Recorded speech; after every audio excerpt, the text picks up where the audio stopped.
Welcome back here on Live Now from Fox, 6:07 on the East Coast and 3:07 on the West Coast. My name is Josh Breslow, and I'm here to bring you all of your breaking news, top stories, and live events. Do want to take you out to this live image that we do have over Khan Yunis at this hour as we continue to cover everything related to the war in Gaza and the situation that does continue here nearly 2 years after the October 7th attack. I do want to bring in Benjamin Anthony, CEO and co-founder of the Miriam Institute, also a combat veteran of service in the Israel Defense Forces, including in this war here in Gaza. Thank you so much for taking the time to be here with us today. Thanks for having me. Of course. And first off, I do want to ask you about some comments that were made by President Donald Trump just days ago. He was asked about the situation as those ceasefire talks essentially broke down between Israel and Hamas. And he said Hamas, quote, want to die. He also said that at this point, Israel needs to finish the job. What do you make of all of that?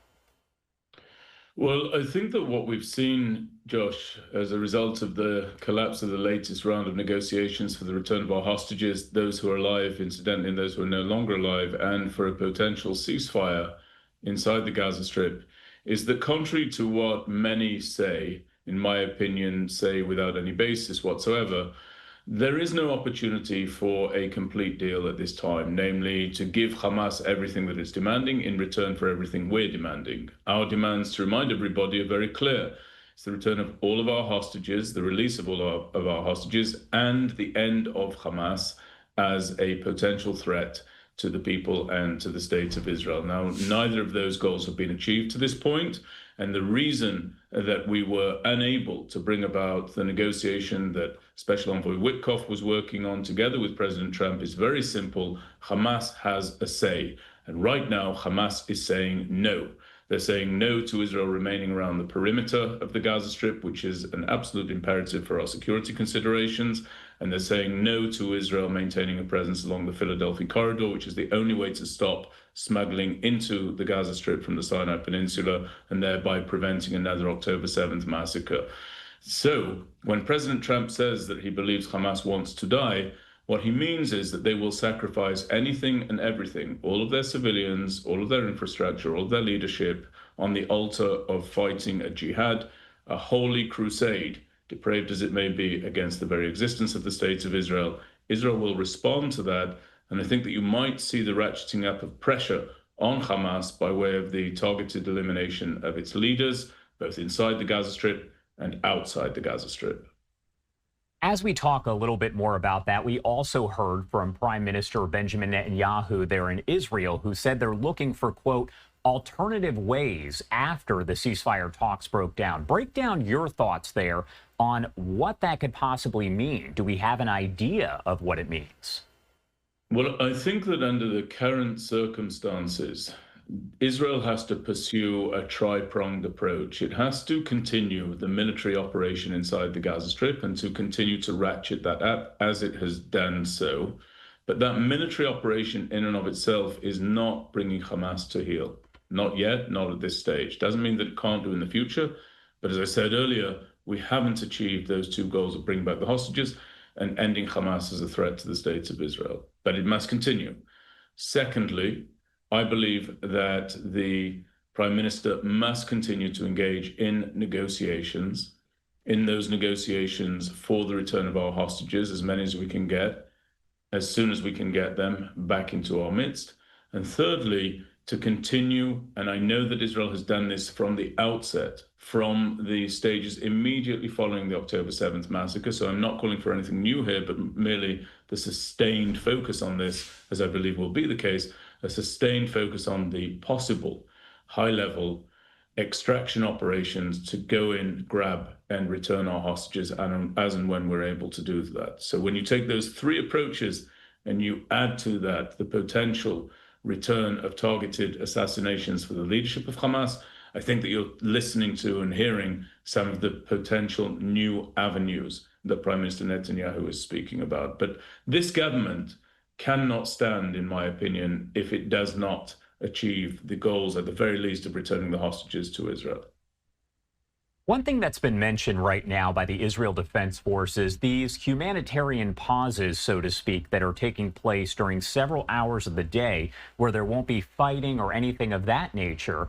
Is there concern that Hamas could use that time to regroup?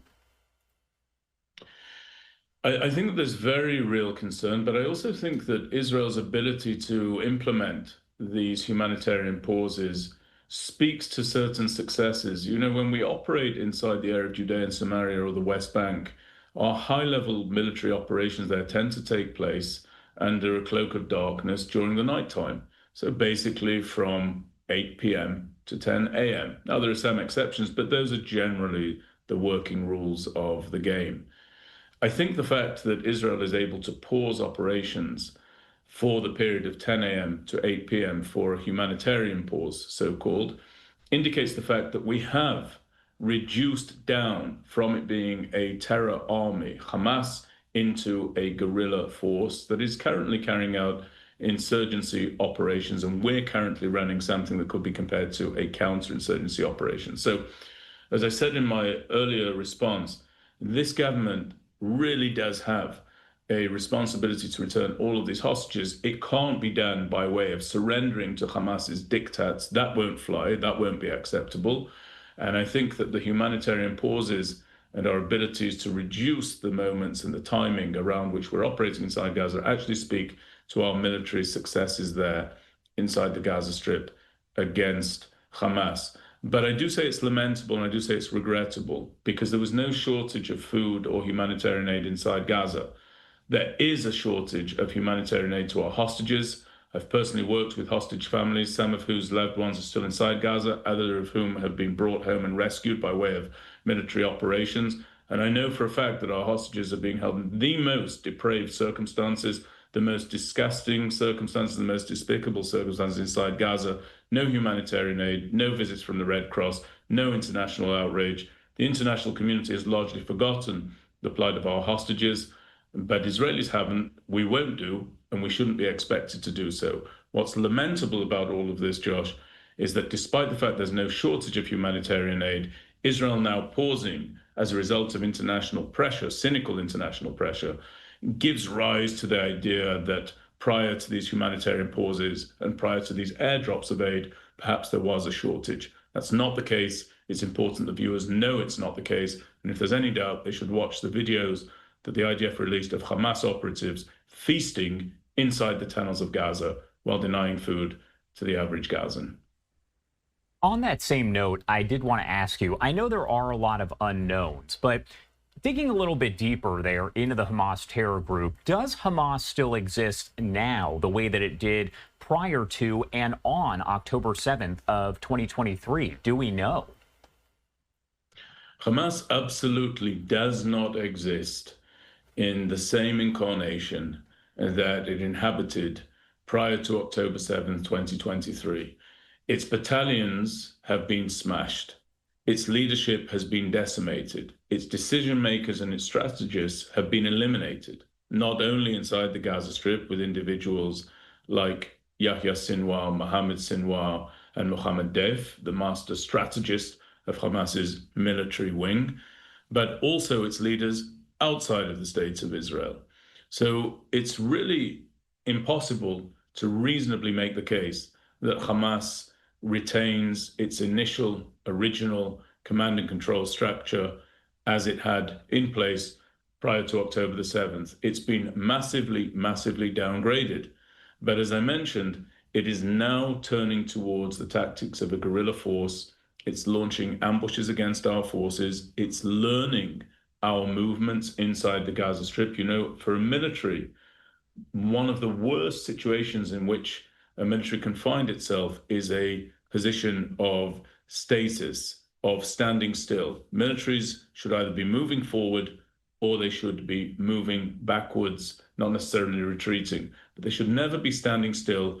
And there's only one thing worse than standing still: becoming predictable. It seems to be that in some cases, Hamas has learned about our movements inside the Gaza Strip.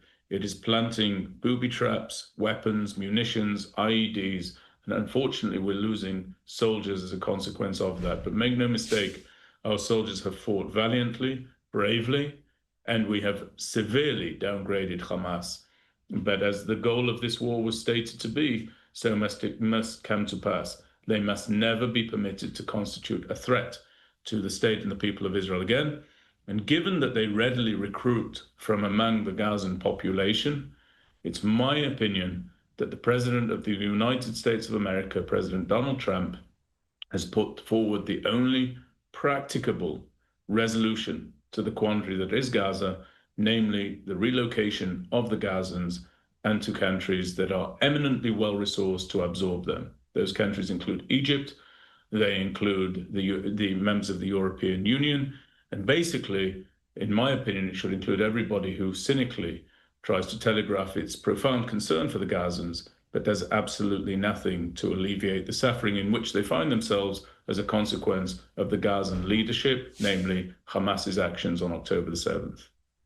All right. Benjamin Anthony, thank you so much, as always, for taking the time to join us and help discuss all the developments there. A lot of them happening here pretty much on a daily basis. Anything else you want to add? Anything we missed here before I let you go?